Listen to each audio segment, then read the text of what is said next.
A special thank you to each of our subscribers who make this channel possible.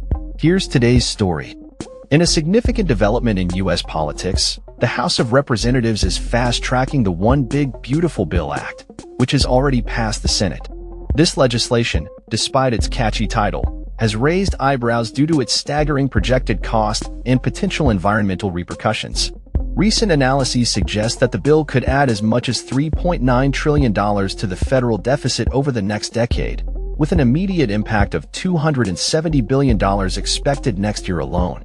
Critics argue that lawmakers are attempting to obscure the true cost of the bill through various budgeting gimmicks, making it imperative for Congress to scrutinize its provisions closely. One of the most contentious aspects of the bill involves its provisions for energy subsidies.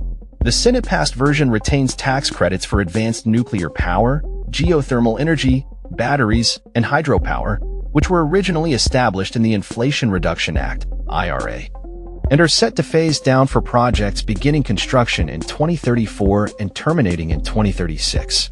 Additionally, a new provision permits coal used in steelmaking to qualify for federal tax credits, which critics point out would primarily benefit foreign steel industries since much of this coal is exported. Wind and solar projects are also set to benefit, albeit with some changes. The House version of the bill eliminates subsidies for these renewable sources starting in 2028, while the Senate version would end these credits abruptly without a phase-out period. However, it does include a stipulation allowing projects to capitalize on these credits if construction begins within a year of the bill's passage, effectively extending the benefits of IRA subsidies through 2030. According to energy expert Alex Epstein, this provision could allow lobbyists an extended timeframe of up to 10 years to preserve these subsidies, which are projected to cost taxpayers $1.2 trillion over the next decade.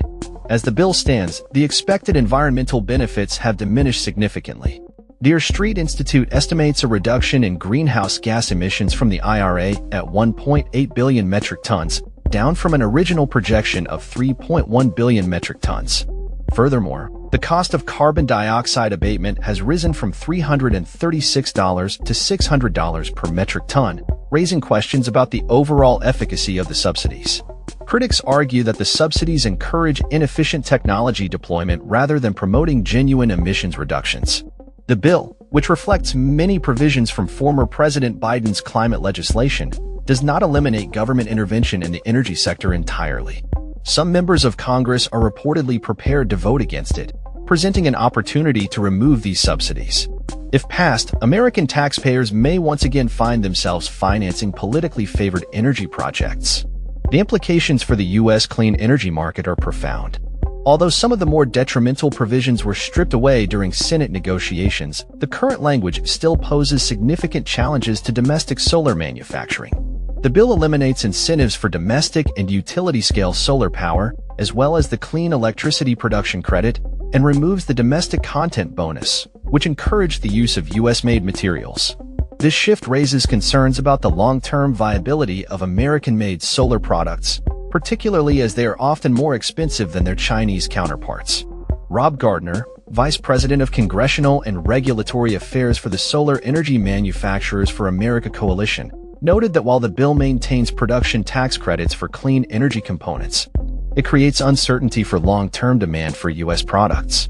The U.S. Energy Information Administration projects a nearly 2% growth in domestic energy consumption over the next year, and a slowdown in new energy additions could hinder progress, especially given that renewables accounted for almost 90% of new power generation capacity in 2024. Abigail Ross-Hopper, CEO of the Solar Energy Industries Association, expressed strong disapproval of the bill, stating it undermines the foundation of America's manufacturing comeback and could lead to higher electric bills, factory closures, job losses, and a weaker electric grid.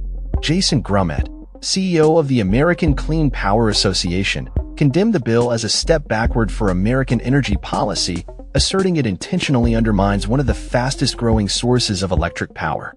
Environmental groups have also voiced their concerns, with Greenpeace USA calling the bill a vote that will live in infamy for its role in providing handouts to the fossil fuel industry. The Environmental Defense Fund echoed these sentiments, arguing that the bill cuts off the supply of affordable energy at a critical time. The bill's provisions, including a 10-year reprieve from fees on methane pollution, further complicate the landscape, as methane is significantly more harmful to the environment than carbon dioxide. Research indicates that the bill could jeopardize up to 600 gigawatts of new renewable energy capacity, with tight deadlines imposed for qualifying projects. As Congress inches closer to approving the One Big Beautiful Bill Act, the debate over its implications for the U.S. energy landscape and federal deficit continues to intensify. The outcome of this legislation could have far-reaching effects on the nation's energy policies and environmental commitments for years to come. That's all for this story. We upload videos every day covering many different subjects, so hit that subscribe button to stay informed. Thanks for watching.